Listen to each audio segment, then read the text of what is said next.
Hello, everybody, and welcome to another episode of United Talks podcast. And today we're doing the tactical breakdown as to how Michael Carrick engineered a comeback. So it's a tactical masterclass in resilience versus Palace. Interesting game. It's one that we loved to see, the outcome and everything, even though it had a flat first half. And then eventually it picked up in the second half, and then eventually, it ended up becoming a win. So the question will now be, what did you make of the game? I know we did the 5 takeaways and the 3 bonus insights and the 3 positive spins and all of that. But then how did we line up? How did Michael Carrick engineer the win? What did he tell them in the dressing room ahead of the game, ahead of the second half, and how did they come up, you know, with the goods, with the win and all of that? So we're going to do a quick tactical breakdown, analyze it, break it down into bits, and then we will move on to the next video. I think next video is definitely going to be the match preview for the game against Newcastle. So walk with me. If you turn the game off after probably 40 minutes, you would have completely, would have seen a completely different story. You would have seen a flat red side, being bullied by Crystal Palace, albeit you could see like their center forwards, Jürgen Strand-Larsen, bullying Lenny Euro, because obviously Lenny Euro was still also bullied, even though he was doing what he needed to do as a defender, in the 4th minute by Maxence Lacroix. And obviously it was a 1-0 deficit that looked like it was going to swallow Michael Carrick's unbeaten streak as a whole, basically across 2 spells as Man United manager. So, like I said, welcome to United Talks podcast tactical breakdown show. And today we're going to be dissecting the mechanics of the turnaround. It wasn't just a win, it was an engineering feat, as I said. We're going to look at how Michael Carrick adjusted his midfield after the Luke Shaw injury blow, and how Mateusz Cunha was utilized as a tactical trap to provoke the Maxence Lacroix red card, and also the elite delivery of Bruno Fernandes that unlocked the Sesko-Symmetry. I mean, there are so many things we could talk about Bruno Fernandes. I could show you so many videos where Bruno Fernandes has shown that he's actually a leader on the pitch. He's not just playing, he's leading from the front, right? So basically we are analyzing the 20 shots, the 2.05 expected goals, and the tactical pivot that turned Nightmare into a leapfrog over Aston Villa on goal difference. So grab your tactics board if you can. I'm going to show you as we go. And this is how Michael Carrick won the battle at Old Trafford to keep the record going. Now, we're going to show you basically how Manchester United lined up in that game, how we lined up, and probably just going to show you the lineup from FOTMob. And then once we show you that, then we can now basically move on to the tactics board. So basically, how Man United lined up, we're just going to, show you the FOTMob homepage and then break it down in the tactics board. So this is the FOTMob homepage. Basically, how Man United lined up, you can see, the entire team and all of that. Ignore the ratings. This is FOTMob's ratings. And if you look at ratings, you most likely, if you don't watch the game, you most likely believe that most of them are the same. But then, if you look at ratings as well from other apps, you would also start thinking, because many apps have their own ways of basically rating players. But this is FOTMob's lineup of 4-2-3-1 with Casemiro, with Menu and Casa, in the lineup, in the 2, and then Bruno and Sesko up top, as well as Cunha and Bomo. Now we're going to go straight to basically the tactics board, just to tell you basically how it looks on the tactics board. So this is what it looks like on the tactics board. This is San Alamans, right? 4-2-3-1. Dalot, Yoro, Maguire, Shaw. And then obviously this is Casemiro, this is Menu, this is Mbumo, Cunha, Bruno, and Sesko. So take note of the numbers, right?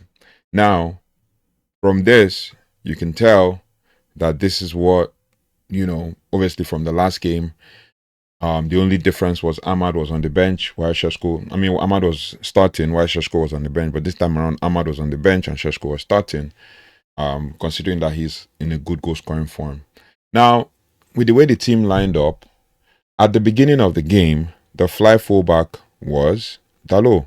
So Dalot was like around here, Mbumo was inside, Cunha was kind of like moving around a lot. And you will see that from his heat map that will show you. Then the back was like this a little bit.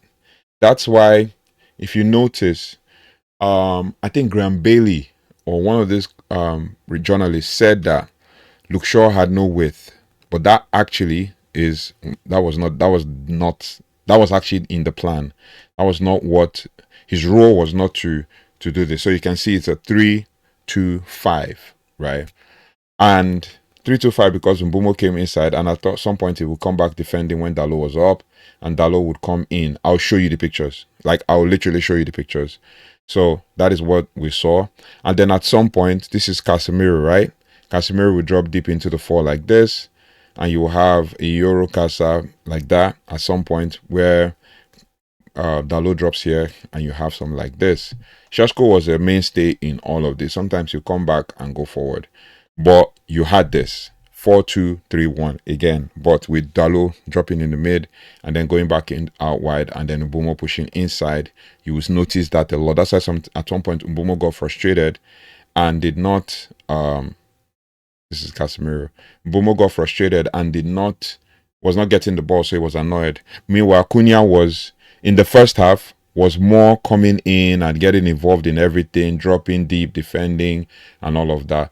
But in the second half, he was on this side, really, really pressing on Daniel Munoz, right?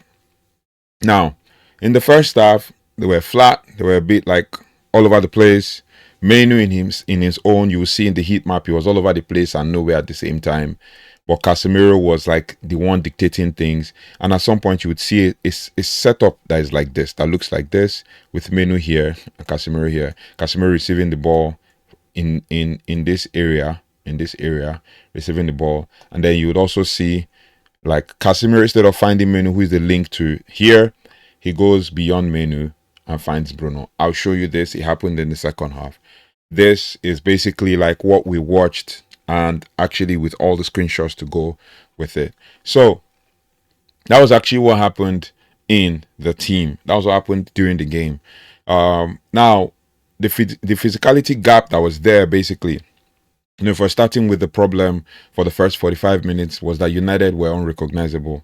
Now, one might ask, what's the question? Why? Ask the question, why? Why was that the situation? But it was actually the Yoro-Lacroix physicality gap. The goal in the 4th minute wasn't just a set piece error, it was a physical mismatch. Maxence Lacroix outmuscled Lenny Yoro. And another thing I noticed, Lenny Yoro was not looking at the ball.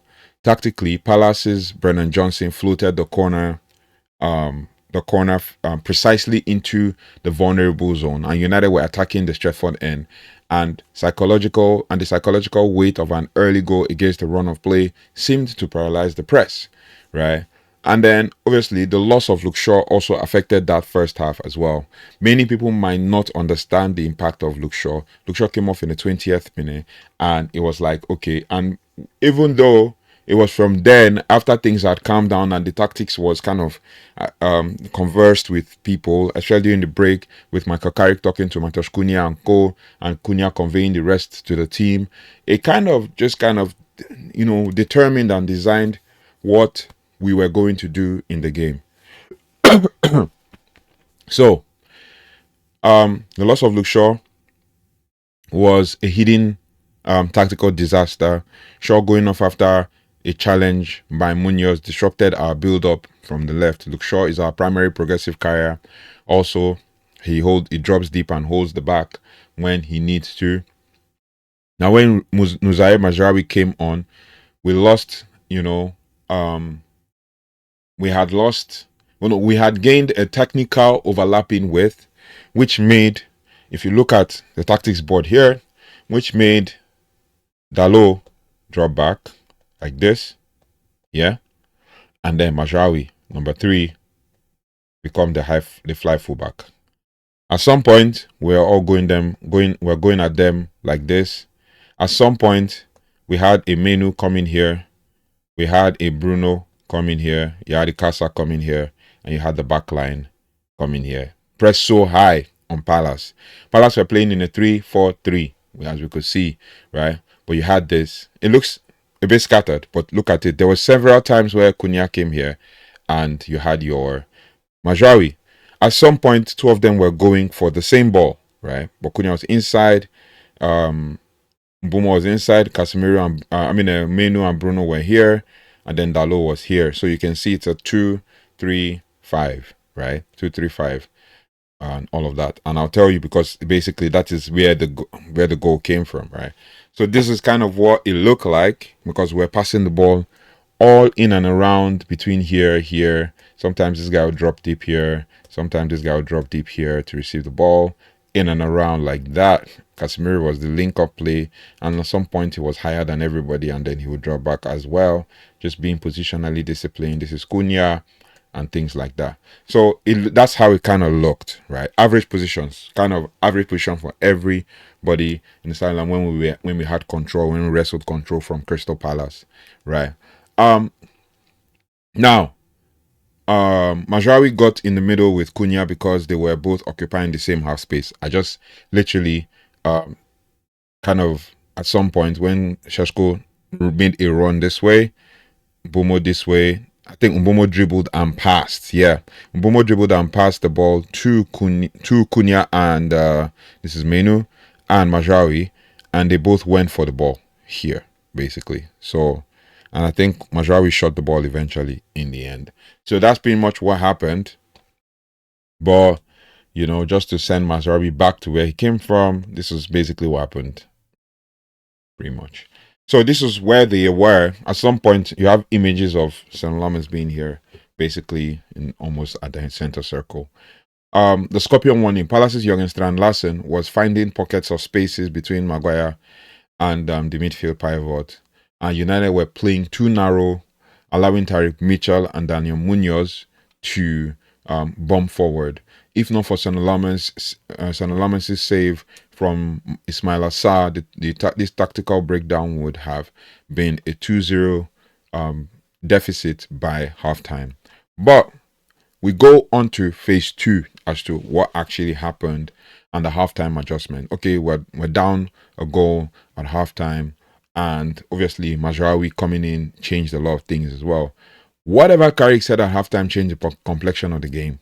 And we listened to the press conference where he said that he had to tell them to adjust a few things, a few tweaks here and there to be able to, you'll see some of the clips on our channel.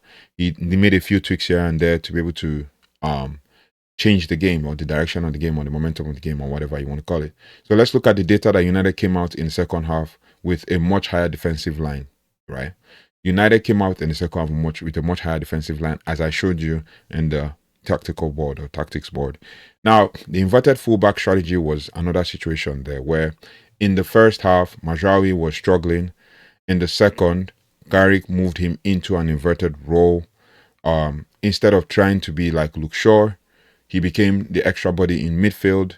Like I said, if you look at it, just to look quickly at the tactics board, in the second half, it was now like this, right? It was now like this, with Dalot being the fly fullback.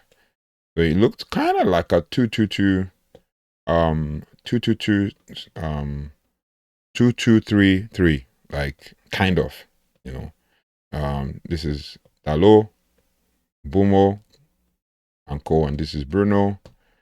So it looked like that, and at some point Dalot was here, being part of the 3, and kind of where everybody was. I'll show you the pictures so we don't like. Now now basically my car moved him into an inverted role, as I said, and as I showed you in the tactics board. And instead of trying to be like Luke Shaw, he was the extra body midfield and allowed Kobe Mino and Casemiro to push 10 yards forward, as I showed you just now. Now, the Mbumo surge was also another issue. We noticed that in 47th minute, Mbumo made a surge into the box that led to the Sesko drive. This was a tactical instruction. Verticality in the first half, we were sideways, right? Verticality was the instruction because in the first half we were sideways, but in the second half, every pass was intended to break the Palace line. And that is why I told you that at some point, Casemiro was breaking lines with his passing, right? Now, the provoking error, and this is where things kind of turned around. United started hunting the equalizer by exploiting Lacroix's aggression. Carrick knew Lacroix was on a high from his goal. He told Mateusz Cunha to sit on Lacroix's shoulder. It was a tactical trap, and Cunha was caught too tight by Lacroix because United had overloaded the wings with Mbumo and Dalot, as I showed you just now. Lacroix had no cover, and it was a 1v1 that he couldn't win without fouling Cunha. Now, if we look at just basically how the goal came around, there was a recycling of the ball where Bruno found himself here, and it was here, Mazraoui was here, this guy was here, Cunha. So I think the ball was recycled, and it was Casemiro that passed the ball to Bruno, and Bruno made a one-time pass in here, right? One-time pass in here that Mbumo chased. I mean that what's his name? So Bruno made a one-time pass in here that what's his name? Cunha chased. So Cunha. So Mbumo made that one-time pass, and it kind of created the opportunity for Cunha to get in the box and create the opportunity for him to actually, get the chance. But if you look at it from perspective, you see that they're setting these two, Casemiro and Menu were basically trying to orchestrate things high up without actually being in this area. So that's pretty much what we noticed, and that was it. Bruno was involved in everything positive that happened in the game. Then that was why this guy had to foul him. Now, if we look at, before we go into the other things with the analysis, I'll just quickly show you some pictures so you can get a sense of what I mean. Right? Yeah. Now that we're talking about what really happened and everything in between, I'll just show you the pictures, because obviously the pictures don't lie, right? Pictures don't lie. So we'll look at the first one here. This was in the 16th minute before Luke Shaw went off. So you can see here that what I wanted to show here is the average position of every player on the field. If you look, Maguire is next to Papsa, and Maguire is next to Papsa. Luke Shaw is next to Munoz, and this is Bruno Fernandes right in front. In the middle there, next to the referee, is Mbumo and Casemiro. And then Lenny Yoro is next to Jürgen Strand-Larsen. And then Dalot is next. So you can see sort of like the four at the back, but then the fly fullback was Luke Shaw at this point. But you could also see that at different times, the fly fullback will be Dalot, right? Then Mbumo is at the top side of your screen. If you look on the other side, this side, the top side of your screen. And so I just wanted to show you that so you can actually get a sense of an idea. Then the next one you could see, same 16 minutes, when the ball was passed back, you will see Sesko Cunha is already inside as the inside forward next to Adam Wharton. Then you have Bruno move to the left, and then Menu. So what you can see is a 4-3-3, right? 4-3-3 with Menu, Casemiro, and Mbumo. Then if you look again, look further to another picture, basically 1 minute later, when Man United had control of the ball, who is at the high end. At the top of your screen there is Dalot. On the bottom of your screen here, this was before the Luke Shaw injury, is Luke Shaw. But Luke Shaw is not going high to hug the line. Where is Cunha? See Cunha and Mbumo standing next to each other. Cunha was inside. This is Sesko on the left side. This is Bruno just aligning with Menu. So what you can see is a 3-3-5. I mean 3-3-4 rather, 3-3-4, right? 3-3-4. You can see Cunha and Mbumo next to each other, right? Cunha was coming in to come and create that distraction, right? Now, if you go to the next one, this was the 20-minute, at the 20-minute mark, almost before Luke Shaw got injured. Now, I'm pointing this out because Menu had a horrible first half. The person on this ball is Menu, heading the ball down, and he didn't even look. Cunha was next to him, but he headed the ball out, so much so that the ball came out. And this was like 20-55. Now the ball came out, and basically, Cunha was next to him. He didn't see it, and he was trying to head the ball. But yeah, I'm not going to blame him for anything. Just like he was having one of those bad days, and that's just basically what I wanted to say. Right? Other times, in this shot, he looks like in no man's land. You look at every other player is with one person, but Menu is with no one. See him in the middle here. He's with no one, absolutely, right? Every other player was with someone. Luke Shaw next to the Strand Larsen, Yoro with Sa, Casemiro with Brennan Johnson, and then you have Bruno with, I see even Bruno checking his shoulder with Wharton, Mbumo with Kamada, and then Sesko is in the midst of the strikers. This is Daniel Munoz trying to throw the ball, and Cunha is right in front of him. So Menu was with no one. This is Casemiro next to another player. Meanwhile, if Menu had probably dropped back a little bit, and then that would make Dalot to be able to go out wide to actually create that opportunity to mark out any cross that's coming.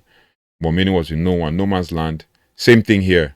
Why three players are going for one ball when they could actually mark the player was where my issue was. At this point, Luke Shaw had not gotten injured yet, right?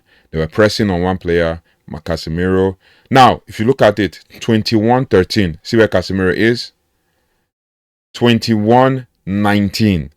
See where Casemiro is. Did Menu move?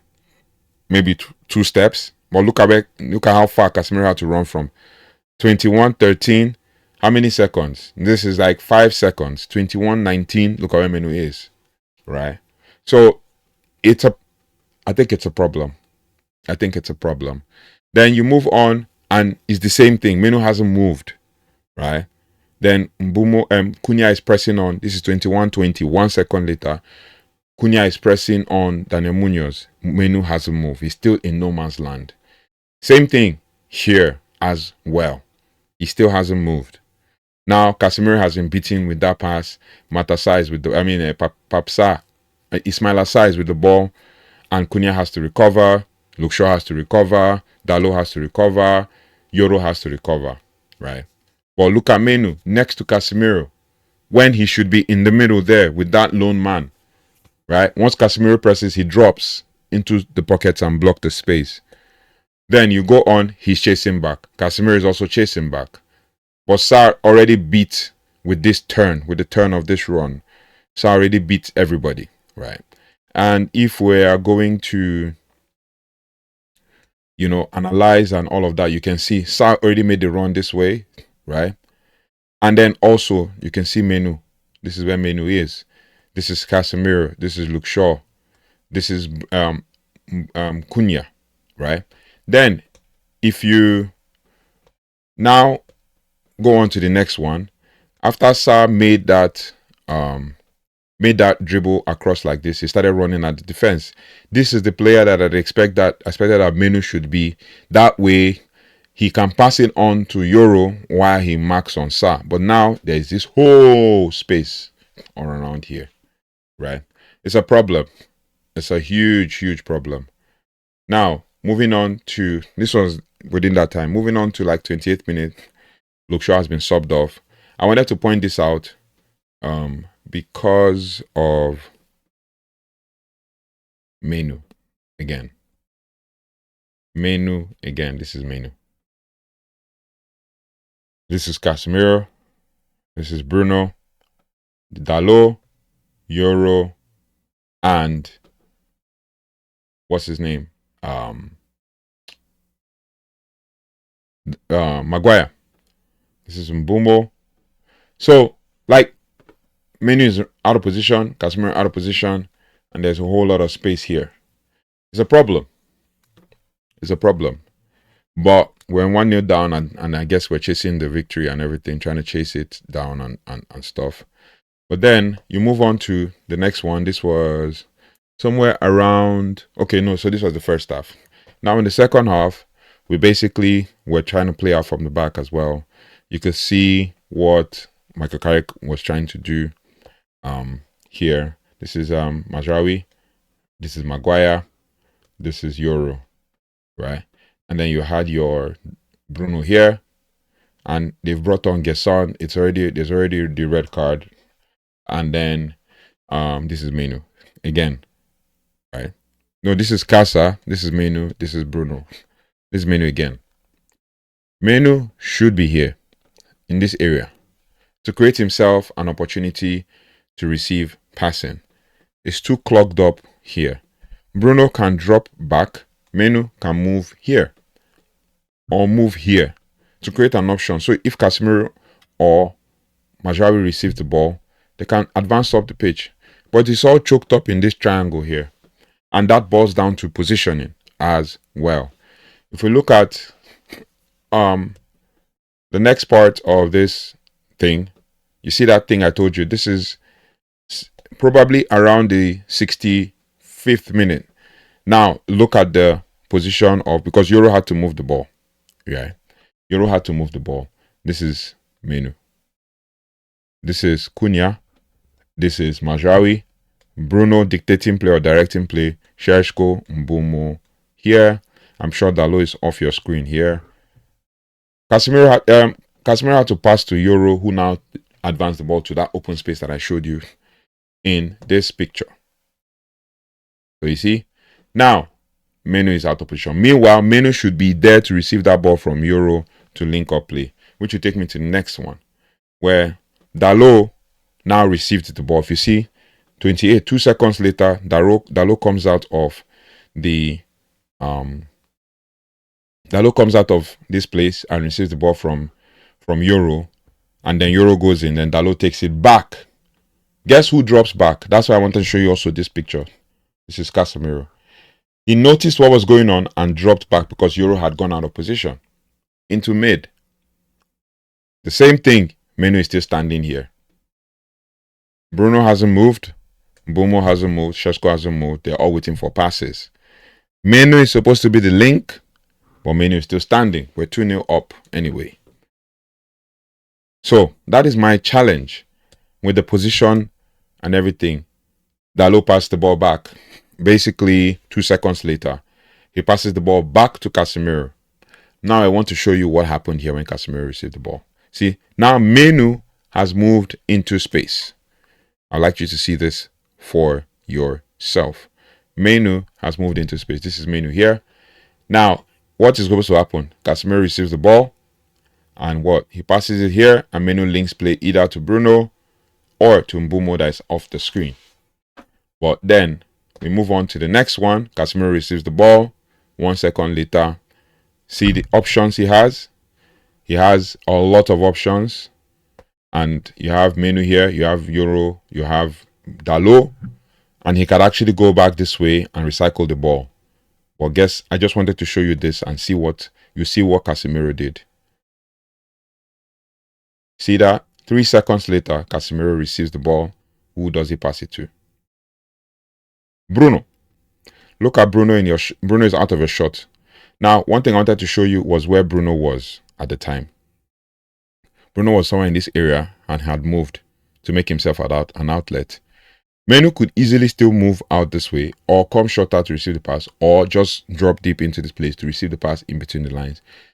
Not saying that this is a bad position. I'm just trying to tell you that Menu was not maximized. Menu did not demand for the ball. Menu was not doing what was necessary to achieve success with the team. Look at Casemiro's pass. Literally 3 seconds later, who did he find? What's his name? Sesko. Now, you look at that, you see where the pass came from. This is where the pass came from. He didn't touch anybody. He went through. See this pathway?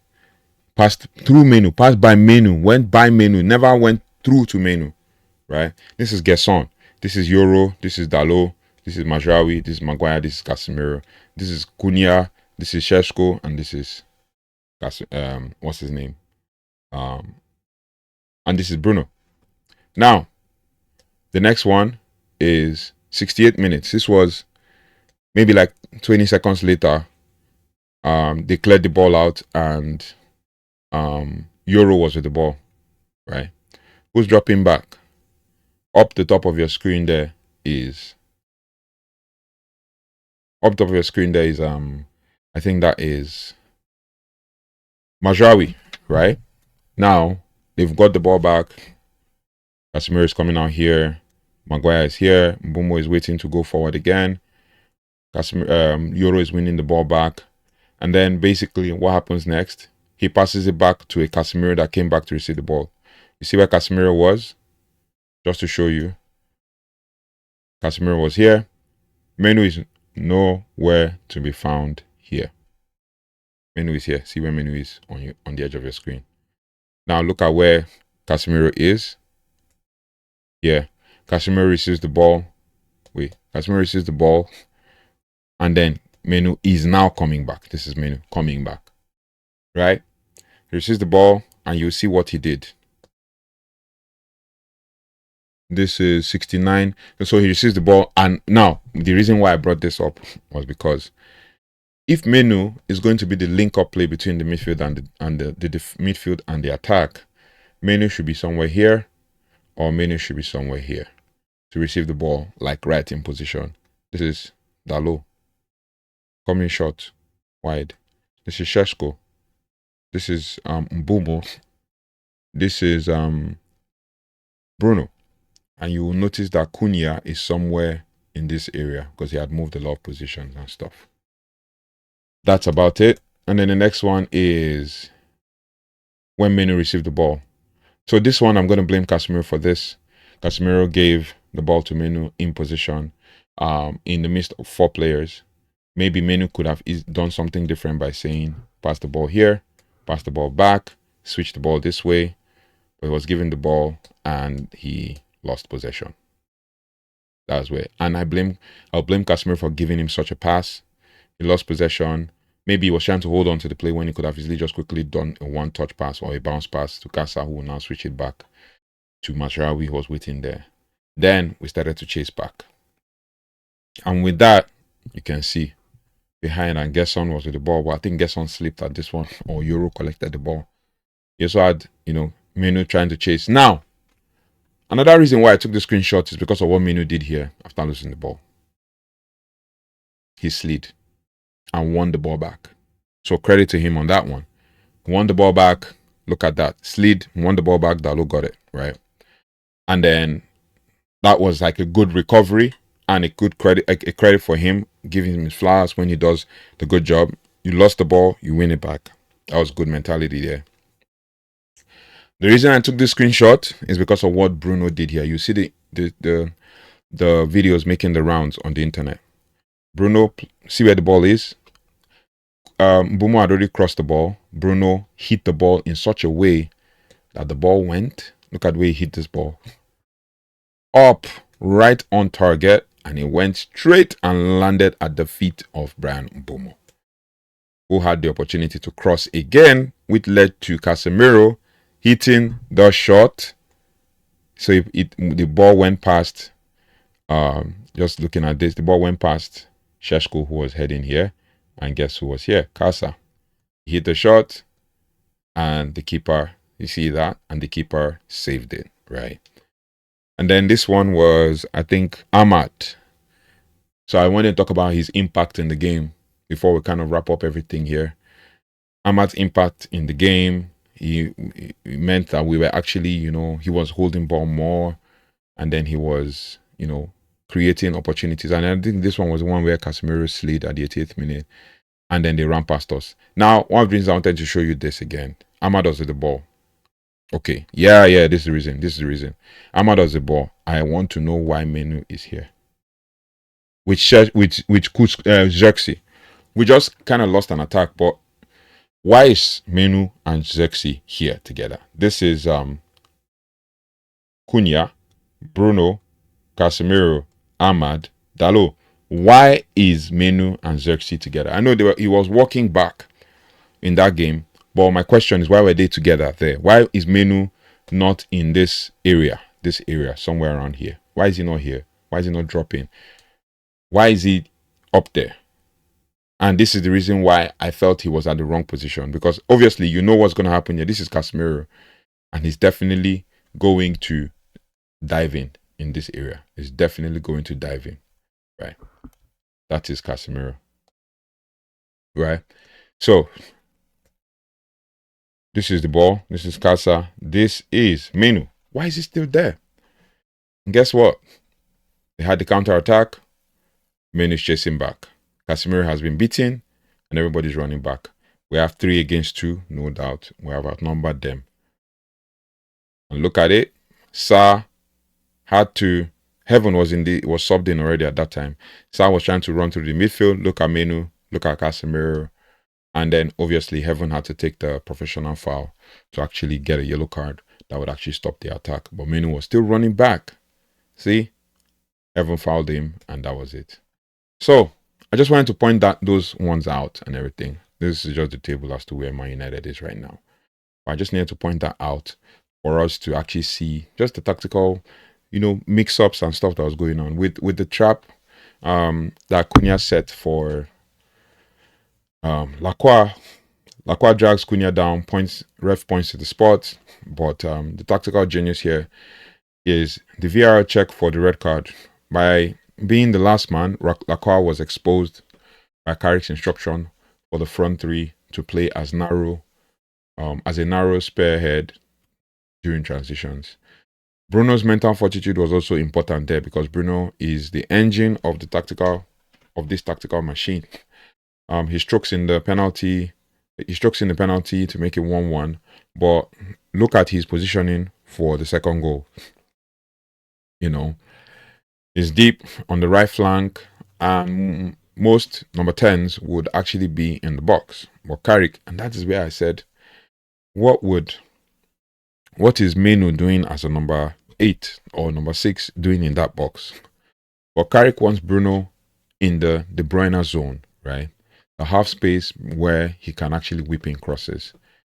There's also the Sesko gravity, where Benjamin Sesko, who has 6 goals in 2026, beat Canvo to the ball for the winner. Now, tactically, Sesko is the gravity player. He pulls defenders towards him, which opened up the space for Ahmad and Xerxes later in the game, right? Basically, when Sesko was subbed off, I think Sesko played the full 90 minutes. Just a quick check before we... Yeah, Sesko played... No, 75 minutes. So when Sesko was subbed off, Xerxes actually created that opportunity by dragging defenders to him, holding up play and all that. His cameo was amazing as well. His header wasn't just a goal. It was a combination of Carrick's second half onslaught. We finished the game with 20 shots. Once Palace went 10 men down. Went to 10 men. Carrick didn't sit back, basically. He went for the 3-5 in possession to bury them, as I showed you in the tactical board. Now, there was the Dean Henderson factor in the game game management that happened, where Dean Henderson, who was outstanding, made saves against Ahmad, Cunha and Xerxes, but tactically, United were coasting in a positive way. By keeping that 65% ball possession in the final stages, we denied Palace any speculative opportunities. Xerxes and Ahmad subs were also very tactical as well. Carrick brought on Ahmad and Xerxes to maintain the press. Xerxes' ability to hold the ball and Ahmad's pile driver attempts kept Palace pinned in their own third, and we didn't just win, we cruised to the victory. As the data debrief says, we avoided defeat in the fifth time for the fifth time after trailing, and it's a tactical maturity that we've actually come to see this team show for time. Now, we're no longer a team that collapses under pressure, right? We're no longer a team that collapses under pressure. I would like to show you all, before we go, the heat map of Menu and Casemiro and Bruno, and you see what I mean when I point out some of these things. You see Sesko, no big deal. He's a striker. He spent most of the time in this area, right? He spent most of the time in this area. One sec. Here. Spend most of the time in this area, here, and in this area when he's coming deep to receive the ball. But then it's different for someone like Casemiro. You see where his heat map is? Absolutely busy. Absolutely busy. You can see here, here, here when he attacked the box several times. Here when he won balls back. Here when he tries to pass the balls from here. But he was mainly in the central zone, right? Defensively, he was available as well, defending very well, dropping deep. That shows he's dropping deep. The one person I wanted, then another person you could see that has a similar heat map to Casemiro. Look at Casemiro's heat map, right? Now, similar heat map, Bruno Fernandes, same thing, same position, same output, available defensively and attacking wise, right? Available defensively and attacking wise. Here, this is where the cross came from. Here as well when Cunha dropped into the circle. Here as well when you're trying to dictate play, as well as all these places where he was trying to defend. And you look at here, he played the full 90 minutes and basically had 86 touches right here. Now, if you look at Casemiro, he had the most touches in the game. Most touches of any player, 115 touches, right? You can see it's right there for everyone to see. He played the full 90 minutes. And another thing I wanted to point out is his 15 defensive contributions that you can actually see here, right? Now, we move on to that. Now, the one person I wanted to show you before we kind of close and give our final take is this. If you look at Casemiro, you can see the areas where he's focused, but look here. There is focus, but no focus. He's everywhere, but nowhere. He had 88 touches, not bad. He had, I think, 11 defensive contributions, if I'm not mistaken. Let's see, defensive contributions. I think he had 10. He had 10 defensive contributions. Had one shot that went wide and everything. Menu needs to improve. That's the bottom line of, basically showing this. There's no need to flog it. He needs to improve. He's quite young and he can grow and he can evolve. So he needs to improve. That's the point line, the bottom line of what I'm just trying to say. We learned that Michael Carrick is a manager who isn't afraid. That's basically what we learned. He isn't afraid to admit the system isn't working at halftime. He turned a flat red performance into a vertical onslaught. He used Matheus Cunha as a tactical bait to remove Palace's best defender, and he turned Benjamin Sesko into the most efficient striker in the league right now. Third place, above Aston Villa, unbeaten run continues at 11. And my final take for you is basically, to you all the United faithful, with a trip to Newcastle in midweek, pretty much in the next 48 hours. Seeing how much we've missed Luke Shaw, especially with his progression early on and his ability to put up underrated performances. Do we stick with Mazraoui at the left back position? I mean, I would say yes. Do we also move Dalot to the left and put Mazraoui on the right? And bring in a more traditional, put Mazraoui as a more traditional right back to handle the Newcastle press? I think the way we ended the game should be the way we start the next one against against Newcastle. The way we ended the game against Crystal Palace should be the way we started the game against. We'll start the game against Newcastle. Not with the defenders in heaven and Euro, by the way, but then obviously, hopefully, Maguire is back. Now, here's my final. Here is what I would basically say. Do we stick with Mazraoui at left back, or we put him at right back and put Dalot on left back? We've seen Dalot play left back a couple times this season, And honestly, Benjamin Sesko is now the first name on the team sheet for the rest of the season. Don't you think so? Let me know in the comment section. So drop your tactical thoughts in the comment section.